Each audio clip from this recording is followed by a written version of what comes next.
spam, immersed in 30 litres, 8 gallons of water. Natalia was able to get water from the plant's industrial tanks. That's all they had to eat at the besieged steelworks, so everyone was permanently hungry. Every day, every second, could have been their last.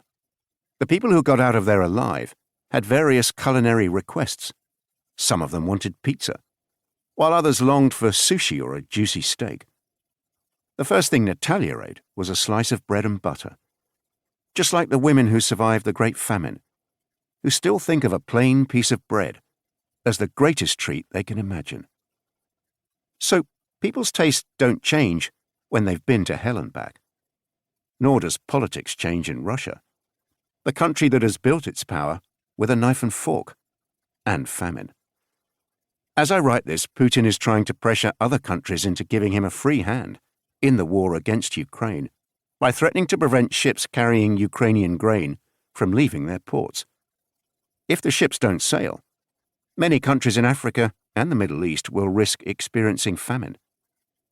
Russia is deliberately blackmailing the world.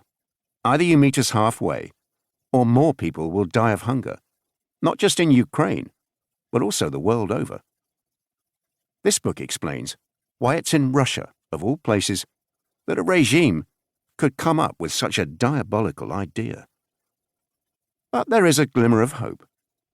Following each of Russia's interventions, Putin never refers to the war in Ukraine as a war, but insists on calling it brotherly intervention. The blinders imposed by propaganda have fallen from the eyes of the Russians. That's what's happened to Mama Nina, the cook you'll meet in the chapter about the war against Afghanistan. Only there did she realize she'd been conned by the politicians. And millions of Soviet citizens came to have the same realization. I'm certain the same thing will happen this time too. By attacking Ukraine, Putin has made a major error, one that might cost him his power, or even his life. For many years it has not been the people in the streets who have overthrown Russia's dictators, but palace coteries, including members of the staff, bodyguards, cooks and chauffeurs.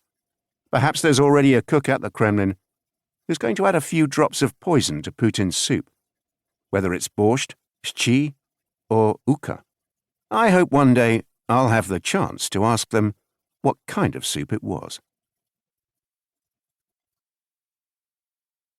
Introduction. All at once, the smells of gasoline, fruit wine, and partly digested fried fish hit my nostrils. The gasoline was coming from a cutter that had headed out to sea around an hour ago, and the wine and fish must have been from the stomach of the drunken janitor who had thrown up under my window. There I lay in bed, still half asleep, listening to the roar of the Black Sea and watching some policeman representing the Republic of Abkhazia, a self-proclaimed orphan of the Soviet Union, recognized only by Russia, as they searched my room. In the doorway stood the flustered manager of the holiday resort, where I was perching for the night, repeating, not exactly to me, and not exactly to the policeman, "Not meant to be here. I don't know how he got here." He was telling the truth. He didn't know. So, for the second or third time, I explained that I'd arrived late at night, that the drunken janitor, the same man who would later sing bawdy songs in Russian, and later still vomit under my window, had let me in, and said I should go to bed, that we'd settle up in the morning. When the police found nothing suspicious on me, it started to dawn on the manager that he'd made a mistake and set the functionaries on an innocent man. Luckily, the policeman let it drop.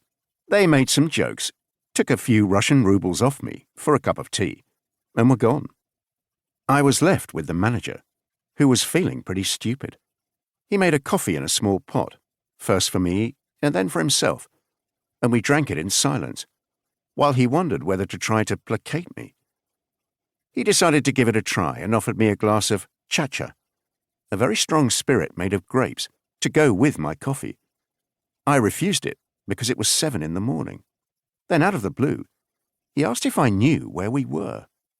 "In New Athos, in Abkhazia," I replied, yawning. But the manager violently shook his head.